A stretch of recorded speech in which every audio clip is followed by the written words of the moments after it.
नमस्कार, मैं रविश कुमार। नौकरियां नहीं है ये त्रासदी तो है, लेकिन इससे भी बड़ी त्रासदी है रोजगार मुद्दा नहीं है।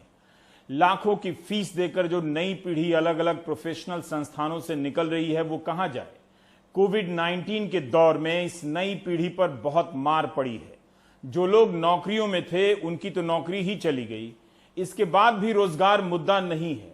राजनीति का ऐसा समय जब बेरोजगारी चरम पर हो और मुद्दा ना हो तो वह नेता बनने के लिए कमाल का समय होता है, क्योंकि वह आसान होता है। ऐसा नहीं है कि नौजवानों ने कोई कसर छोड़ी हो। उन्होंने हर दरवाजा खटखटाया है, अखबारों ने भी छापा है, टीवी ने भी दिखाया है। अगर मीडिया ने नहीं भी दिखाया तो मंत्रियों के ट्विटर हैंडल पर लाखों की संख्या में ट्वीट किए गए हैं। पर असर क्यों नहीं हुआ? इसलिए नहीं हुआ क्योंकि राजनीति अब जनता के नियंत्रण में नहीं रही। इसका मतलब यह हुआ कि जनता नहीं तय कर पा रही है कि नेता या मंत्री क्या बात करें, बल्कि माहौल बनाने का सिस्टम तय करता है कि जनता किस पर बात करेगी। इसलिए नौजवानों की संख्या भले करोड़ों में हो, मगर यह संख्या अब किसी काम की नहीं है। नौजवानों को यह बात समझ में आ रही है कि लाखों की संख्या में ट्रेंड कराने और अनगिनत मैसेज भेजने के बाद भी कुछ नहीं होता है। दरअसल भारत की राजनीति में युवाओं का हर प्रकार का रोल समाप्त हो गया है, सिर्फ वायरल और फॉरवर्ड करने को छोड़कर। देश का नौजवान रोजगार के मुद्दे को लेकर रेल मंत्री के ट्विटर हैंडल पर रोज संघर्ष कर रहा है। 3 जुलाई को जब पीयूष गोयल ने ट्वीट किया कि कोरोना आपदा के बाद देश में स्थिति सामान्य होने लगी है, औद्योगिक क्षेत्रों में कामगारों का लौटना शुरू हो गया है, साथ ही चलने वाली ट्रेनों में बुकिंग 100% से भी अधिक है, तो आप उस ट्वीट के नीचे आए कमेंट को देख सकते हैं। नौजवानों के ऐसे कमेंट का शायद ही मंत्री जी जवाब देना चाहेंगे, लेकिन मार्च 2019 में रेलवे ने NTPC non technical popular category की वैकेंसी के फॉर्म भरे गए थे जो फरवरी में निकले थे। उसके बाद से ये नौजवान रोज पूछते हैं कि पैसे देकर फॉर्म भरा है, परीक्षा कब होगी, ये तो बता दीजिए। फॉर्म भरने वालों के पास एक ही काम है, सुबह उठकर मंत्री और पत्रकारों को ट्वीट करना कि इनकी आवाज उठा दें, बता दें परीक्षा कब होगी।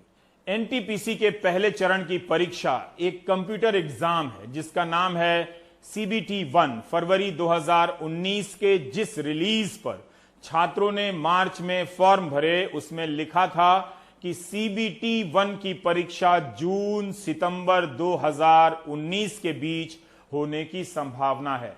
18 जून 2020 को प्रेस इंफॉर्मेशन ब्यूरो में रेलवे का बयान छपता है कि एनटीपीसी की जिन 35,000 पोस्ट पर 1.25 करोड़ एप्लीकेशन आए हैं, उनके इम्तिहान की काफी तैयारी कोरोना महामारी के फैलने से पहले हो चुकी थी, मगर कोविड के कारण तैयारी रोकनी पड़ी।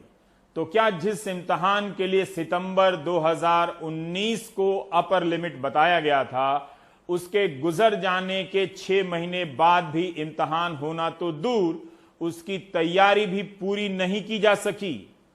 जबकि इन्हें पता है कि लोको पायलट की परीक्षा तो हो ही गई थी, रिजल्ट भी आ गया था, लेकिन 1 साल से करीब दिसंबर 2019 से ही बहुत सारे नौजवानों को नियुक्ति का इंतजार करना पड़ रहा है। उनकी अभी तक ज्वाइनिंग नहीं हुई है। मंत्री जी की टाइमलाइन से पता चलता है कि ये नौजवान रेलवे के निजीकरण के खिलाफ भी लिख रहे हैं। वो ये समझ रहे हैं अच्छी तरह से कि इसका मतलब है नौकरियों का कम होना। और अब तो रेलवे ने ऐलान ही कर दिया है कि सेफ्टी को छोड़कर नई भर्तियां नहीं होंगी। हम लोग बिहार के पूर्वी चंपारण जिले के चकिया का निवासी हूं और हम लोग विगत 2014 से रेलवे की तैयारी कर रहे हैं, लेकिन उस समय 2014 में जो वैकेंसी आई थी उसमें 3 से 4 हजार पोस्टों की हटा दिया गया था, कमी कर दी गई थी। इस वजह से हम लोग का जो 3 आदमी का या और भी साथी का मेरिट में थे वो बाहर हो गए। तो अब फिर अभी नया वैकेंसी जो आया 1 साल पहले जो आया है, लोकसभा चुनाव से पहले आया, तो उसमें भी ऐसा कहा जा रहा है कि पोस्ट को फ्रीज किया जा रहा है और निजीकरण किया जा रहा है रेलवे को।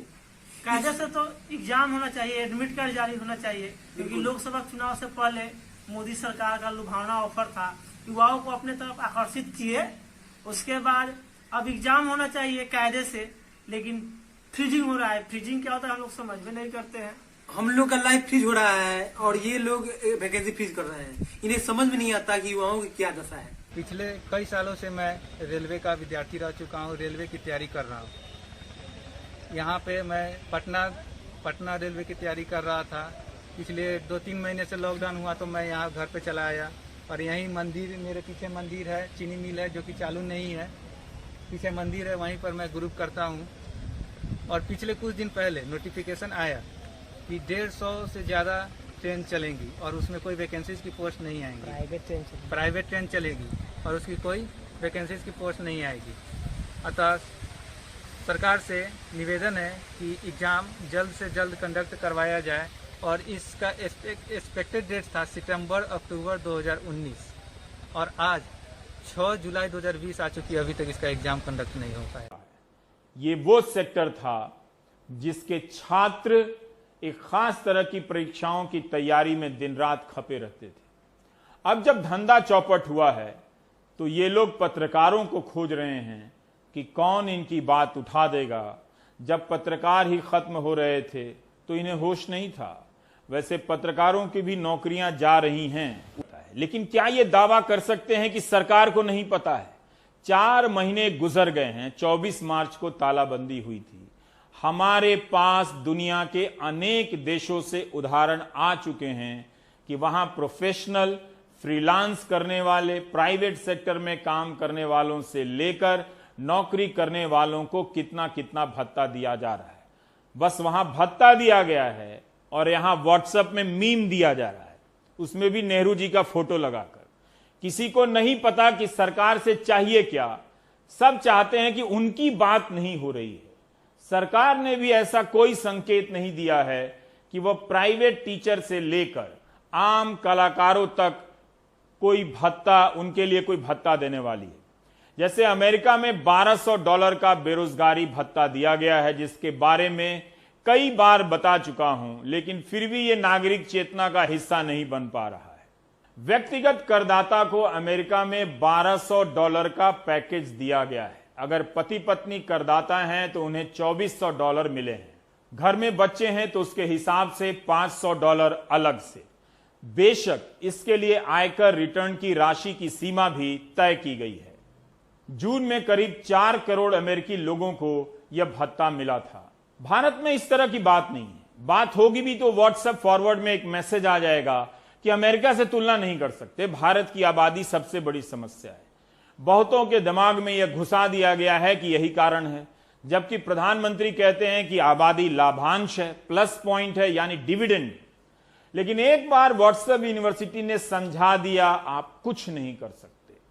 बहरहाल युवाओं को समझना चाहिए कि टीवी या अखबार में भर्ती की खबर अनगिनत बार छप चुकी है। एक और बार छप जाने से कोई फर्क नहीं पड़ने वाला।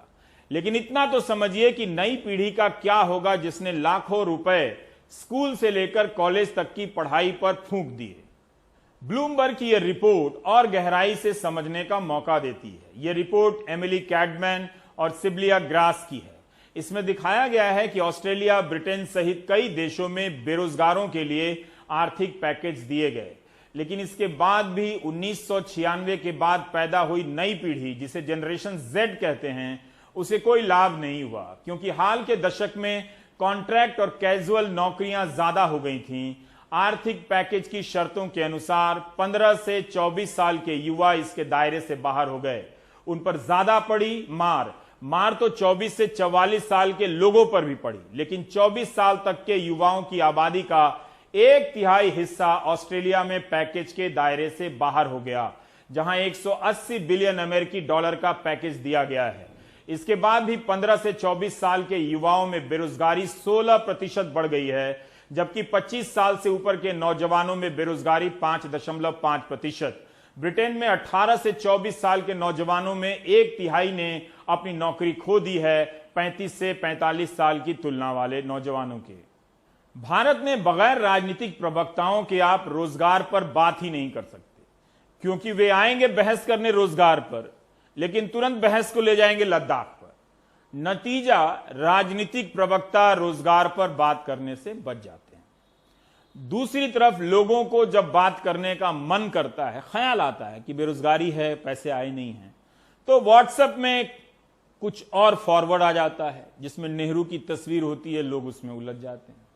भारत में रोजगार के मुद्दे को मात्र 5-6 मीम की सप्लाई से आप 2 सेकंड में खत्म कर सकते हैं।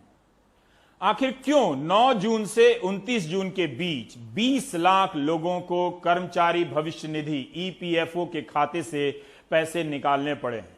यह वो समय है जब नौकरी की आस धुंधली हो गई है और सैलरी मिल